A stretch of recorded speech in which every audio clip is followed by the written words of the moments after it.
Kratos was never the problem. The problem was the way the industry, and especially Sony, began to view its own characters. There is a dangerous trend nowadays of treating brands as something greater than the figures that brought them to life, as if the name God of War could exist independently of whoever built that weight. And that, to me, is a completely mistaken interpretation. Kratos became one of PlayStation's biggest icons, not by chance, but because he carried an identity. He wasn't just a generic action protagonist. He had pain, he had history, he had consequences. His fury came from a real place within the narrative. This created a strong connection with the audience, something that cannot be replaced simply by keeping the franchise name alive. What the industry often ignores is that it wasn't the brand that created Kratos. It was Kratos that built the brand. It was his presence, his impact, the extreme decisions he made that caused God of War to become what it is. When you try to invert this, you start treating the character as disposable, and that's where the mistake lies. In the Greek trilogy, Kratos reached an absurd level of power and destruction, and yes, there was a risk of repetition there. But that didn't mean he was exhausted as a character. It meant he needed to evolve, and that is exactly what happened in the Norse saga, one of the best decisions Sony has ever made. The Norse Kratos proved that a character can age without losing relevance. He became more human, more restrained, more complex. And the public responded in an extremely positive way. This makes it clear that the problem was never character fatigue, but rather a lack of vision when thinking about the future of these franchises. There is a huge difference between a character being old and being exhausted. Old is when he carries history and still has something to say. Exhausted is when he becomes just an empty repetition. Kratos was far from that. He still had conflicts, he still had layers, he still had room to grow. And the Norse saga itself is living proof of that. So when the idea arises to move forward with God of War without Kratos, it doesn't look like an evolution. It looks like a decision based on blind trust in the brand, as if the name alone sustained everything. And this is exactly the kind of thinking that has been weakening the modern industry. Because at the end of the day, it is not names that leave a mark on people, it is characters. There is a confusion that the industry has been committing for years, and PlayStation in particular, treating protagonist and franchise as if they were equivalent things. As if you could tear the heart out of a story and still expect it to beat the same way. But it doesn't work that way. A franchise can even continue to exist without its main character, but it rarely remains the same thing. The problem is that many companies have come to believe that the name alone carries all the weight. That keeping God of War on the cover is enough to maintain public interest.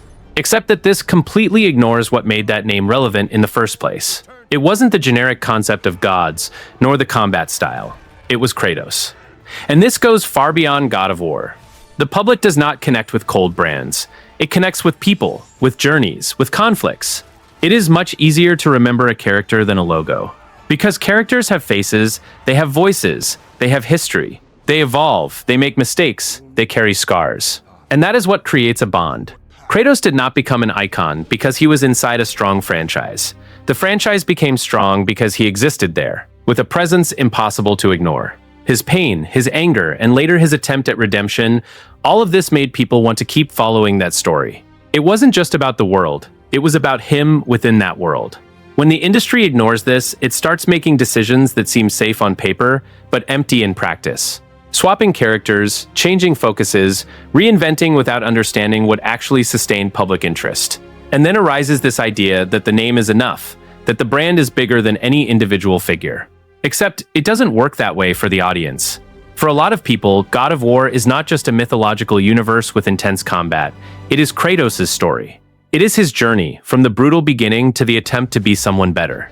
Removing that is not just changing the focus, it is altering the emotional foundation that sustained everything.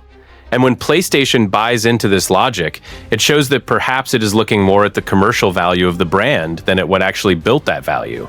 Because at the end of the day, franchises do not become giants because of the name. They become giants because of who made that name matter. At the end of the day, the player is not worried about character replacement for its own sake. What they want are good stories. If the narrative is strong, if the construction is well done, the audience accepts changes. Sometimes they even embrace them. The problem begins when this swap feels forced, when it is not born from the story, but from an external decision that tries to justify itself later. And it is important to make this clear. The debate has never been about rejecting new characters. Quite the contrary. The industry has always needed to renew itself, to present new perspectives, new stories, new striking figures. Atreus himself is proof of this. He was introduced with care, with development, with purpose. He didn't replace anyone, he added. The problem arises when the classic protagonist is left aside without a convincing build-up. When there is no emotional transition, when there is no proper closure, when it seems like they simply decided to move on without respecting the weight of what came before. Then it doesn't sound like evolution, it sounds like disposal, and the audience notices this quickly. This is not because they are resistant to change, but because they understand when something is organic and when something is artificial. A natural evolution respects the character's time, respects the journey that was built. It makes sense within the story. In contrast, artificial change breaks this flow, seems disconnected, almost like a swap made for convenience.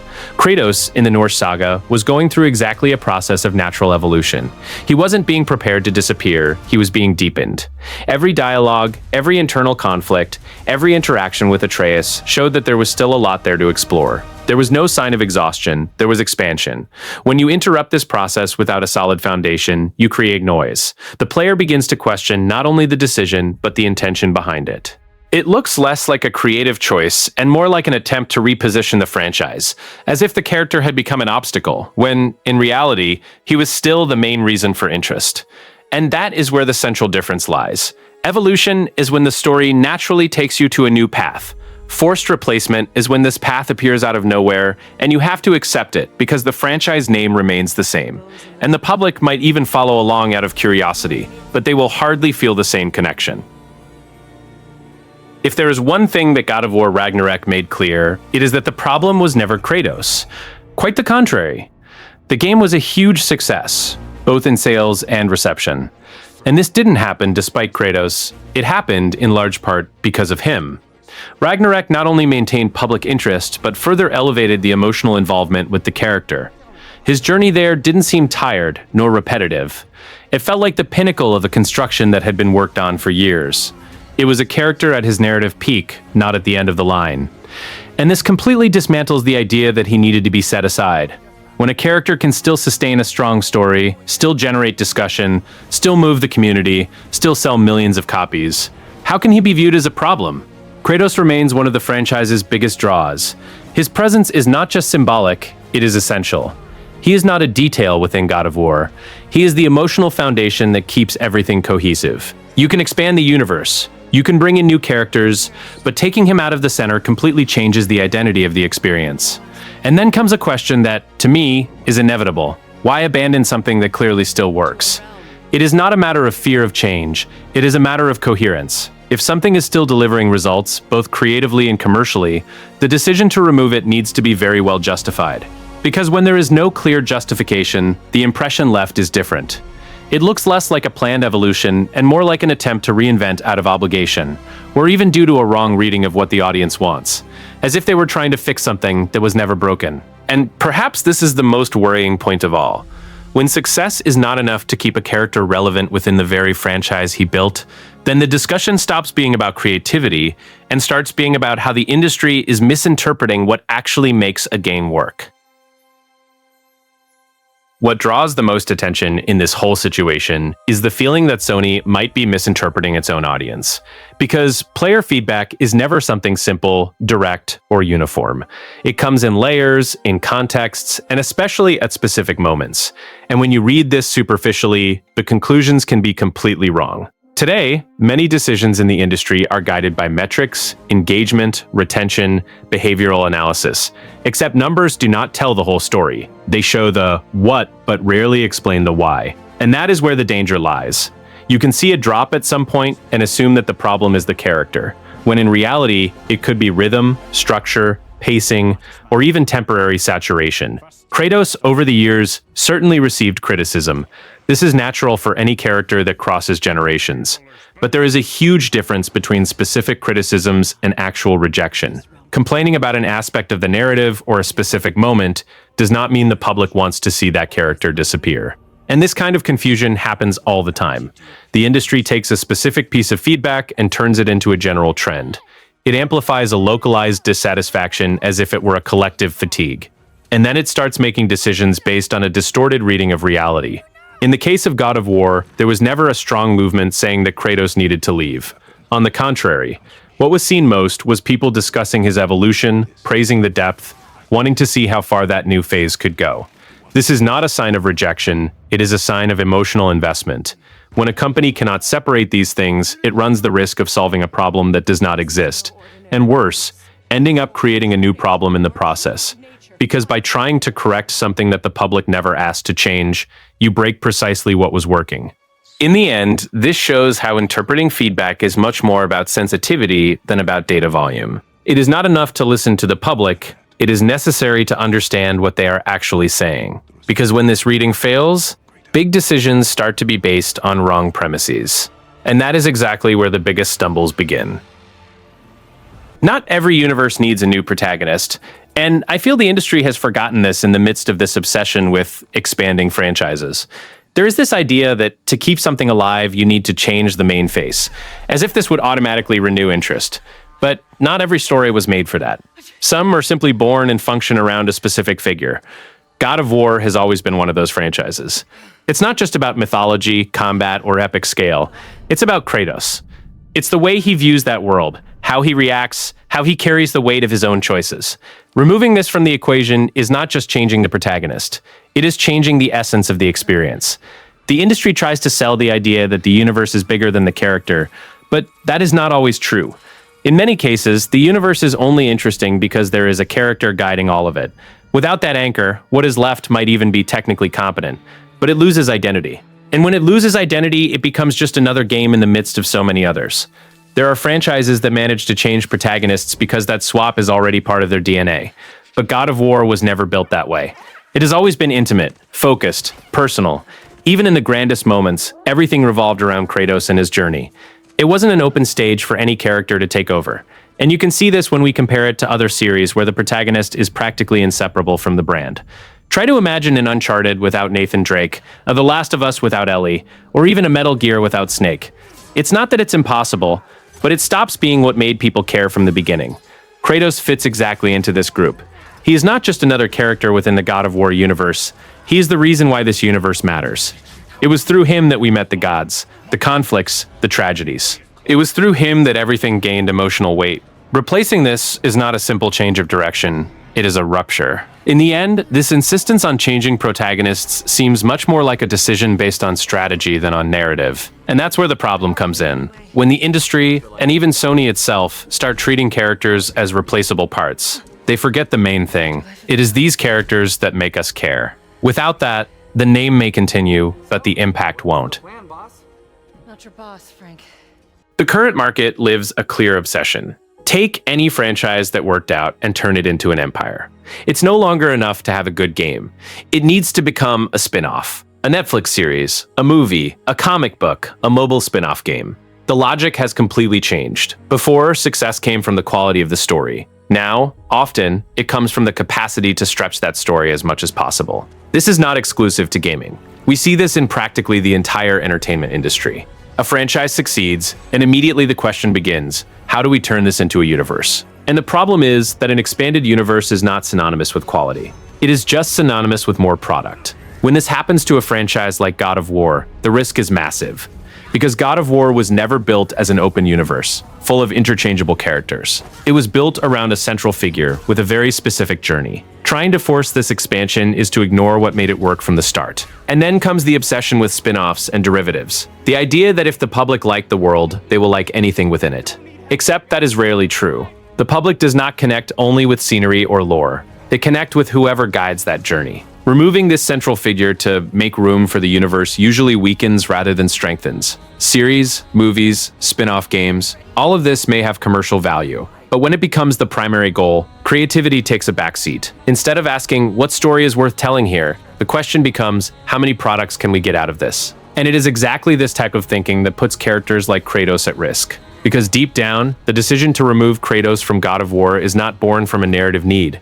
It is born from the desire to expand the brand beyond what it originally represented. And Mike comes to second place, the Kratos at risk, like Kratos at risk. Because deep down, the decision to remove Kratos from God of War is not born from a narrative need. It is born from the desire to expand the brand beyond what it originally represented. It is trying to make the universe grow without depending on who built that universe. And that rarely works without a cost. So perhaps the most important question the industry should ask itself is not how do we expand this, but rather, does this need to be expanded? Because not every franchise calls for a bigger universe. Some are strong precisely because of the right size they already have, and insisting on growth can mean losing exactly what made it worthwhile. The public might not have access to what happens inside the studios, but they notice when something sounds artificial. There is a type of change that feels natural, that fits with the story, with the characters, with the franchise's current moment. And there is that change that seems too calculated, as if it were only there to ensure the brand remains active. And the most interesting part is that this perception does not come from concrete information, but from a feeling. When a sequel is organic, it flows. It feels like an inevitable extension of what has already been built. On the other hand, when it is an expansion thought out more in terms of brand potential, there is an estrangement. Something doesn't fit right, even if technically everything is well done. The difference between these two approaches is subtle but very important. An organic sequel respects the pace of the narrative, understands when an arc still has room to grow. In contrast, an expansion motivated by commercial goals tends to invert this process. First, it decides it needs to continue, then it tries to justify that within the story. And one cannot state intentions with certainty because we are not inside making those decisions, but the public reacts to the final result, not to the planning. And when this feeling of this didn't need to exist appears, it usually doesn't emerge from nowhere. It comes from small choices that break coherence along the way. In the case of God of War without Kratos, it is exactly this type of reaction that begins to surface. Not because the idea of exploring other characters is automatically bad, but because, for a lot of people, it feels early or out of place. It looks less like a natural evolution and more like an attempt to continue something that had already found a strong conclusion point. And this does not mean it cannot work. We have already seen risky changes work very well when there is a solid foundation behind them. But the public feels when that foundation is not clear, and at that moment, distrust appears even before the game arrives. This difference between what is organic and what looks too strategic does not need to be explained, it is felt. And when the industry begins to ignore this perception, it runs the risk of keeping the brand alive, but disconnecting precisely those who made it grow. There is a very delicate line between innovating and mischaracterizing a franchise, and the industry doesn't always know where it is. Changing is part of it. It is even necessary. No series survives for so long repeating the exact same formula. But when the change begins to alter the essence of what defines the experience, then the risk stops being creative and becomes an identity issue. We have already seen how positive change can be. God of War from 2018 itself is a clear example of this. It changed the rhythm, the camera, the tone of the narrative, the combat, but kept the heart intact. It was still about Kratos. It was still about consequences. There was still that emotional weight that always defined the franchise. It was an evolution, not a rupture. The problem begins when the change does not look like a natural evolution, but a replacement of identity. When what made the franchise recognizable begins to disappear little by little. And at this point, it is not just a matter of taste. It is a matter of disconnection. The audience looks and no longer feels like they are facing the same thing. Not every negative reaction is resistance to change. Sometimes, it is just the public noticing that something essential was left behind. There is a difference between challenging expectations and completely ignoring what built that fan base. One thing expands the experience, the other breaks the bond. And balancing this is the true challenge. Renewing without erasing the past, innovating without losing identity. It's not about keeping everything the same, but about understanding what cannot be lost in the process. And in the case of God of War, this core has always been closely tied to Kratos. When you take away this central element, the question stops being, is this an evolution? And becomes, is this still God of War? And that is a dangerous doubt, because when the public begins to ask this type of question, it means the connection is no longer as automatic as before. True innovation is not about changing for the sake of changing. It is about knowing exactly what to preserve while everything else evolves. And when the industry, or even Sony itself, loses this balance, it might even create something new, but it runs the risk of losing precisely what made people care from the very beginning. At the end of the day, the discussion was never really about Laufey. And it is important to make this clear, because otherwise it seems like any criticism automatically becomes an attack on the character. It is not that. The question here is not who comes in, it's who is being left aside, and what that represents. Laufey may indeed have potential, she might yield a good story, she might even surprise a lot of people, but that doesn't answer the main question. Because the point was never, does she deserve a game? The point is, why does this game need to exist in this way, without the character who built everything? And that's where the conversation starts to get more uncomfortable. Because when you take the focus off the new character and look at the context, you notice a pattern. The industry seems increasingly comfortable treating iconic characters as replaceable, as long as the franchise name remains strong enough to sustain the rest. Except characters like Kratos are not just protagonists. They are the identity of that thing. They are the emotional link with the audience, the reason why that story mattered in the first place. When you try to move forward without that, you are not just changing the focus. You are testing how far the brand can hold up without the soul that built it. And maybe it works commercially. Maybe it sells, maybe it attracts curiosity. But that doesn't mean it maintains the same weight. Because relevance does not come only from the name stamped on the cover. It comes from the connection that was built over the years. And that does not transfer automatically. So in the end, the question is not about giving space to new characters. This has always been part of the evolution of any medium. The question is different, and it is much more direct. What makes a franchise be what it is? Because the issue was never whether Laufey deserves a game or not. The issue is different.